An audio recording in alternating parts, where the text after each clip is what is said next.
જય શ્રી કૃષ્ણ મારા વાલા વિદ્યાર્થીઓ, કેમ છો? છેલ્લે તમને મોકલેલ વિડીયોમાં આપણે સ્વાધ્યાય 3.5 પૂરું કર્યું છે. ત્યાર પછીનો હવે નવો પોઈન્ટ લઈએ. આ નવા પોઈન્ટની થોડીક થિયરી પહેલાં સમજશું. આ નવો પોઈન્ટ છે કે દ્વિચલ સુરેખ સમીકરણના સ્વરૂપમાં પરાવર્તિત કરી શકાય તેવા સમીકરણો. એનો અર્થ કે દ્વિચલ સુરેખ સમીકરણ નહીં હોય, પણ તેને પરાવર્તિત રૂપાંતરિત કરવાનું છે, પછી તેનો ઉકેલ મેળવી શકાશે. પણ એ પહેલાં થોડુંક સમજીએ આપણે. સુરેખ સમીકરણ ન હોય પરંતુ યોગ્ય આદેશ વડે સુરેખ સમીકરણમાં રૂપાંતરિત કરી શકાય તેવા સમીકરણ યુગ્મનો અભ્યાસ કરીએ.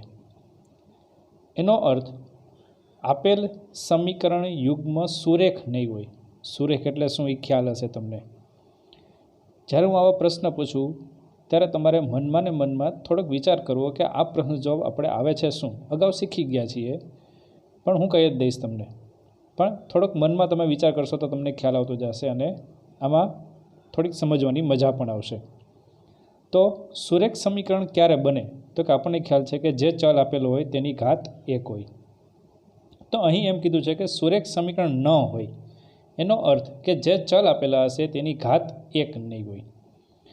તો ત્યારબાદ એને આપણે સુરેખ સમીકરણમાં રૂપાંતર કરવાનું છે. પણ એ પહેલાં થોડાક ઉદાહરણો જોઈએ. ઉદાહરણ અહીંયા લખેલું છે કે 7/x વત્તા 11/y બરાબર 2.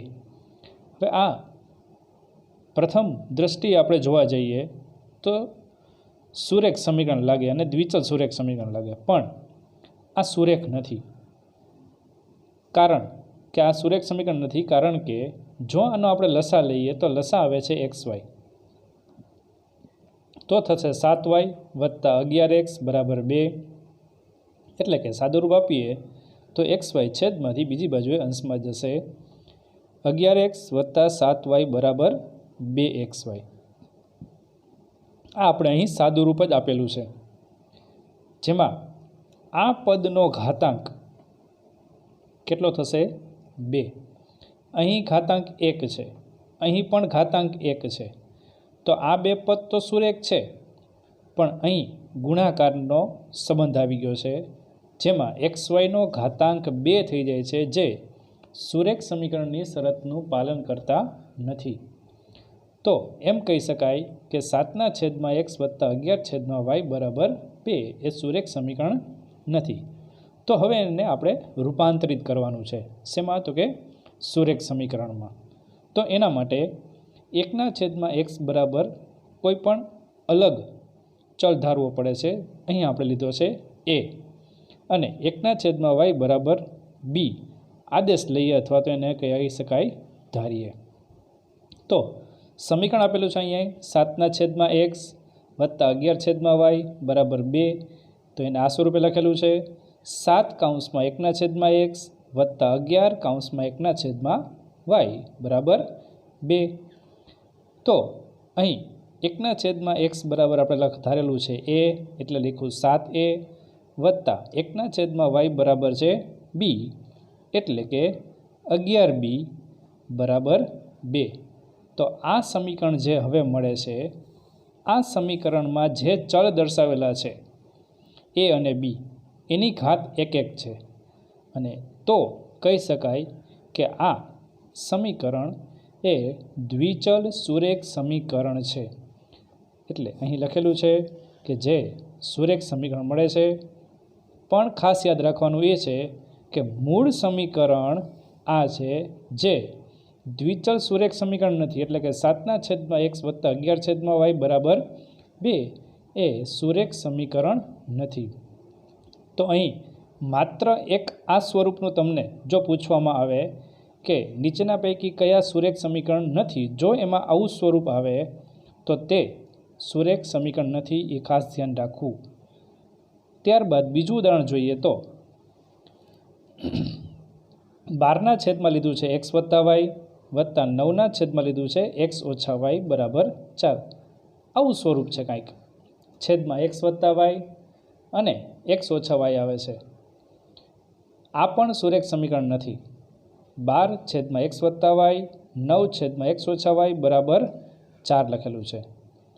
તો હવે એમાં આપણે લેશું 1/x વત્તા y બરાબર a ધારી લઈએ અને 1/x ઓછા y બરાબર b ધારી લઈએ. તો મળે છે આપણને 12 1/x વત્તા y વત્તા 9 1/x ઓછા y બરાબર 4. આની જગ્યાએ લખવાનું છે આપણે ધારેલી સંખ્યા a, આની જગ્યાએ લખશું ધારેલી સંખ્યા b. તો રૂપાંતરિત સ્વરૂપ મળે છે 12a વત્તા 9b બરાબર 4. એ સુરેખ સમીકરણ છે, પણ મૂળ આ સુરેખ સમીકરણ નથી. મૂળ સ્વરૂપ આ આપેલું હતું. જે એક જ હોય તો સુરેખ સમીકરણ નથી, પણ એને રૂપાંતરિત કરીને આપણે તેને દ્વિચલ સુરેખ સમીકરણમાં રૂપાંતરિત કરીએ છીએ. તો 12a વત્તા 9b બરાબર 4 એ સુરેખ સમીકરણ છે. અહીં અન્ય ઉદાહરણો પણ બીજા લખેલા છે, જે ટેક્સ્ટબુકમાં નથી, આપણે સમજવા માટે છે કે 8/3x વત્તા 2y વત્તા 5/3x ઓછા 2y બરાબર 7. તો અહીં પણ દ્વિચલ સુરેખ સમીકરણ નથી. દ્વિચલ છે પણ સુરેખ નથી. એ ખાસ ધ્યાન રાખવાનું. છેદમાં x અને y આવે છે. તે જ પ્રમાણે બીજું ઉદાહરણ લખેલું છે 9x ઓછા 4y બરાબર 7xy. તો અહીં છેદમાં નથી, પણ આ પદની ઘાત કેટલી થઈ જશે? 2. તેવી રીતના ત્રીજું ઉદાહરણ લખેલું છે x વત્તા 10/y બરાબર 5. તો આવું સ્વરૂપ પણ સુરેખ સમીકરણ સ્વરૂપનું નથી. એને રૂપાંતરિત કરવું પડે, એટલે કે આને ગુણશે એટલે xy થશે. તો અહીં લસા લીધા બાદ જે પદ મળે છે તેની ઘાત 2 થઈ જાય છે. ત્યાર પછીનું ઉદાહરણ નવું લીધું છે 2x ની ઓછા 1 ઘાત વત્તા 3y ની ઓછા 1 ઘાત બરાબર 4. સૌપ્રથમ તો ચલની માઇનસ ઘાત આવે છે, ઋણ ઘાત આવે છે. ઋણ ઘાતનો અર્થ થાય કે 2/x વત્તા 3/y બરાબર 4 લખાય. તો આ પણ અગાઉના સ્વરૂપ જેવું જ છે.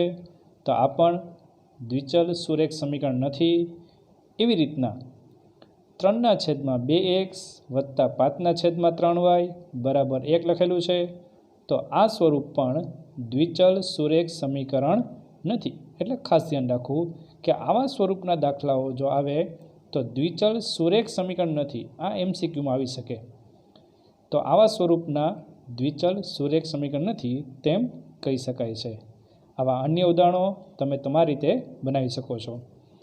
હવે જો આપણે 2/x વત્તા 3/y બરાબર 17 અને સાથે સાથે લીધું છે 3/x વત્તા 2/y બરાબર 18.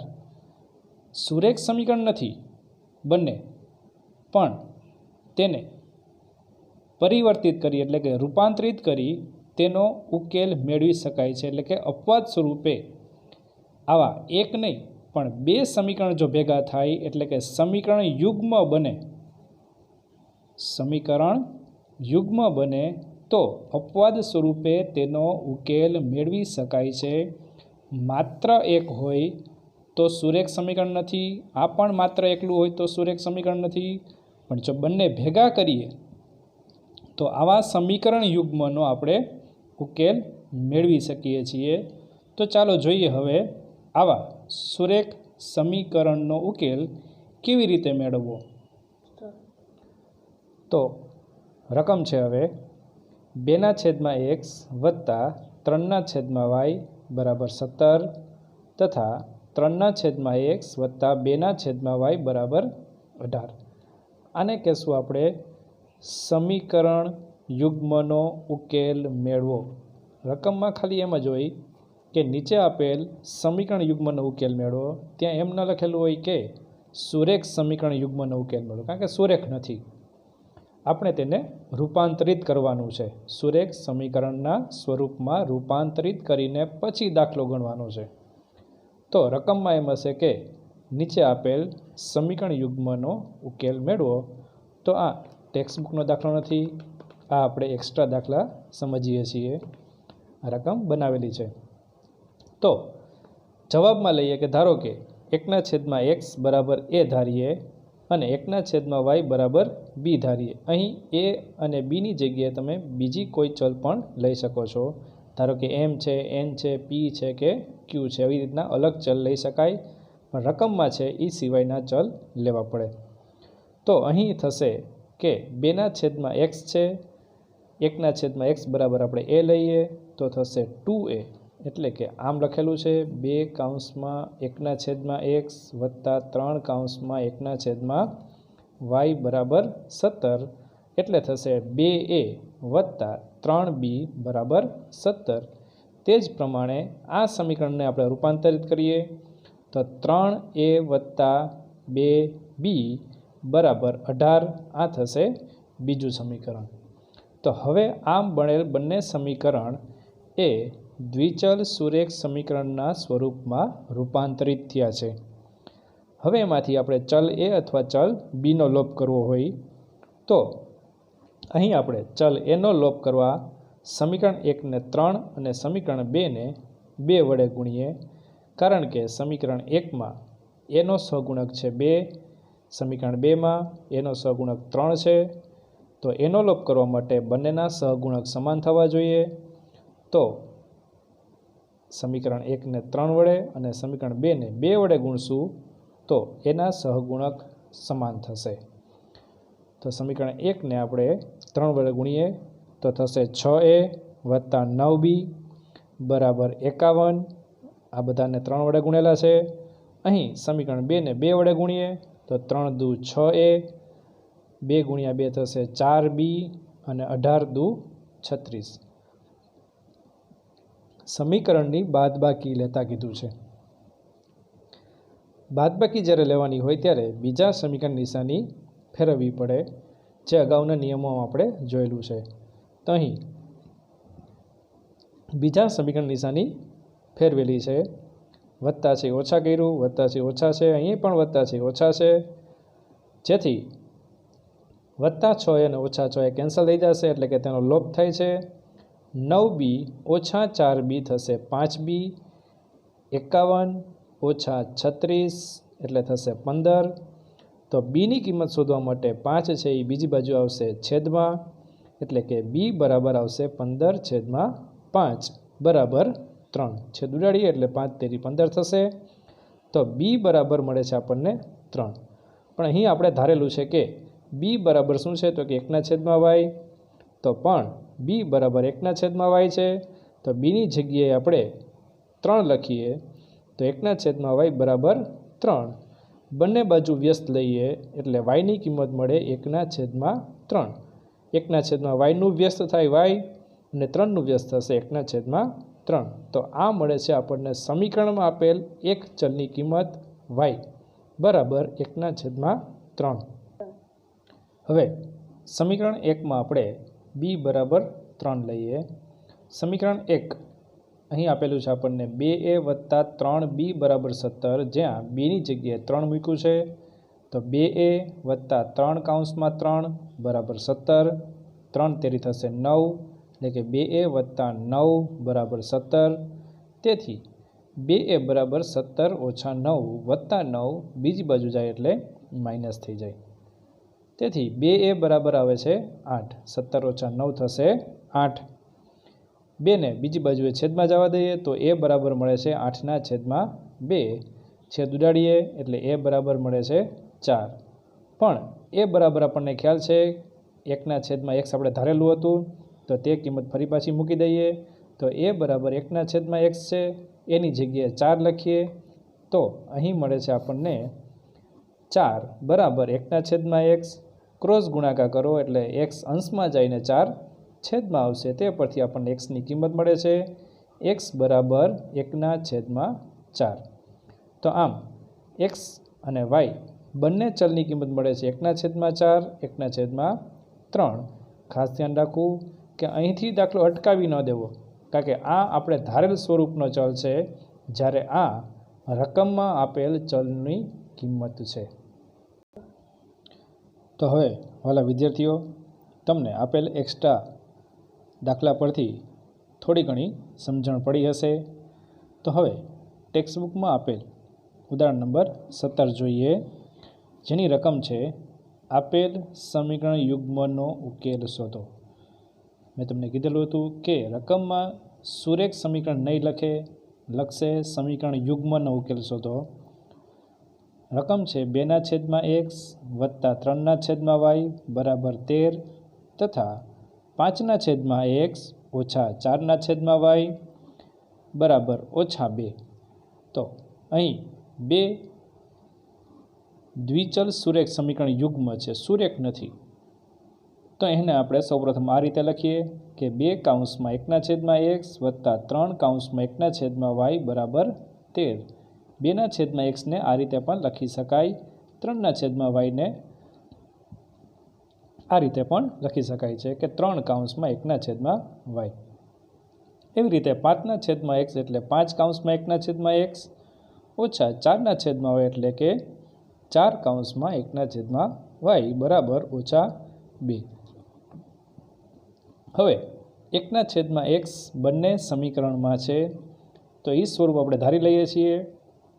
1/x બરાબર અહીં m ધારેલું છે, કંઈક અલગ ચલ લઈએ અને 1/y બરાબર n ધારતા। અગાઉ કીધેલું હતું તે મુજબ કે અહીં તમે કોઈ પણ ચલ ધારી શકો છો રકમમાં આપેલ હોય તે સિવાયનો। અહીં આપણે m અને n લીધું છે, તો સમીકરણ બનશે 2m વત્તા 3n બરાબર 13। 2/1/x ની જગ્યાએ m લખવું આપણે, 3/1/y ની જગ્યાએ લખેલું છે n, તો 2m વત્તા 3n બરાબર 13। તે જ પ્રમાણે બીજું સમીકરણ થશે 5m ઓછા 4n બરાબર -2। આને કહેશું સમીકરણ નંબર 2। બંને સમીકરણમાંથી આપણે હવે ચલ n નો લોપ કરવો છે। તો અહીં પહેલા સમીકરણમાં n નો સહગુણક 3 છે અને બીજામાં 4 છે। તો 3 અને 4 બંને અલગ અલગ સહગુણક છે। બંનેને સમાન બનાવવા માટે સમીકરણ 1 ને 4 વડે, સમીકરણ 2 ને 3 વડે ગુણશું। જો આપણે m નો લોપ કરવો હોય સમીકરણમાંથી, તો સમીકરણ 1 ને 5 વડે અને સમીકરણ 2 ને 2 વડે ગુણવા પડે। તો અહીં આપણે ચલ n નો લોપ કરીએ, જેમાં સમીકરણ 1 ગુણ્યા 4 અને સમીકરણ 2 ગુણ્યા 3 લઈ સરવાળો લઈએ। સરવાળો શું કામ? કારણ કે બંનેમાં n ચલની નિશાની વિરુદ્ધ છે અને વિરુદ્ધ નિશાનીએ સરવાળો થાય। તેથી સમીકરણ 1 ને 4 વડે ગુણીએ તો થશે 4 દુ 8m, 4 તેરી 12n બરાબર 13 ચોક 52। સમીકરણ 2 ને 3 વડે ગુણીએ તો 5 તેરી 15m, 4 તેરી 12n અને 3 દુ 6। 15m ઓછા 12n બરાબર -6। સરવાળો કરતી વખતે સમીકરણ નિશાની ફેરવવાની ન હોય, તો અહીં વત્તા 12n અને ઓછા 12n કેન્સલ થશે।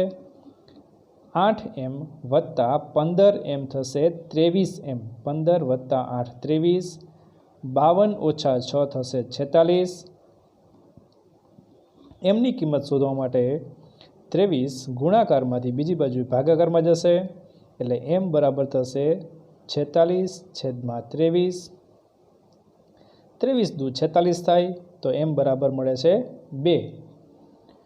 પણ m બરાબર આપણે ધારેલું છે 1/x, તો mની કિંમત આપણે મૂકી દઈએ, 2 બરાબર 1/x થાય। mની જગ્યાએ લખેલું છે આપણે 2 બરાબર 1/x। તો ક્રોસ ગુણાકાર કરીએ તો x અંશમાં આવશે અને 2 છેદમાં જશે, એટલે કે x બરાબર મળે છે 1/2। આ પ્રમાણે આપણને ચલ xની કિંમત મળી છે। અહીંથી દાખલો મૂકી ન દેવો, કારણ કે આ ધારેલા ચલની કિંમત છે, જ્યારે આ રકમમાં આપેલ ચલની કિંમત છે। આપણે mની કિંમતને હવે લેશું સમીકરણ નંબર 1માં। સમીકરણ 1માં m બરાબર 2 લેતા, સમીકરણ 1 માં 2 કૌંસમાં 2 વત્તા 3n બરાબર 13. અહીં 2m છે, 2m એમની જગ્યાએ લીધું આપણે 2. 2 દુ 4 વત્તા 3n બરાબર 13 થશે. તેથી 3n વત્તા 4 છે, બીજી બાજુ થશે ઓછા 3n બરાબર 13 ઓછા 4. 3n બરાબર 9. 13માંથી 4 બાદ કરીએ એટલે 9 મળે. 13માંથી 4 બાદ કરતાં 9 મળે છે.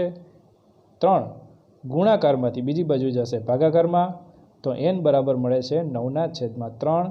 તો nની કિંમત મળશે 3. તો અહીં પણ દાખલો પૂરો નથી થઈ ગયો, કારણ કે આ ધારેલા ચલની કિંમત છે. તેની જગ્યાએ આપણે જે વસ્તુ આપણે ધારેલી હતી તે ફરી પાછી મૂકવી પડે. તો n બરાબર 1/y આપણે ધારેલું હતું, તો એની કિંમત મૂકીએ. તો n બરાબર 3 બરાબર 1/y, nની જગ્યાએ 3 લખ્યું બરાબર 1/y. ક્રોસ ગુણાકાર કરીએ તો y બરાબર મળે છે 1/3. તો રકમમાં આપેલ ચલની કિંમત થશે x બરાબર 1/2, y બરાબર 1/3. તો આ તેનો ઉકેલ છે. xy બરાબર કૌંસમાં 1/2 અને 1/3 થાય. ખાસ ધ્યાન રાખજો કે છેદમાં છે તો છેદમાં લખવું, તે પ્રમાણે અંશમાં નહીં લખી લઉં કે x બરાબર 2 અને y બરાબર 3. જવાબ ખોટો થઈ જાય. તો વિદ્યાર્થીઓ, આ વિડીયોમાં તમને બતાવેલ દાખલાઓ સરસ રીતે સમજાઈ ગયા હશે તેવી આશા રાખું છું, અને તેની પ્રેક્ટિસ પણ કરતા રહેજો. નેક્સ્ટ વિડીયોમાં આપણે આના અન્ય ઉદાહરણો પણ લેશું અને સારી રીતે સમજશું. ત્યારબાદ તેનું તમને હોમવર્ક પણ આપવામાં આવશે. તો ઘરે રહો, સ્વસ્થ રહો, સુરક્ષિત રહો. જય હિન્દ.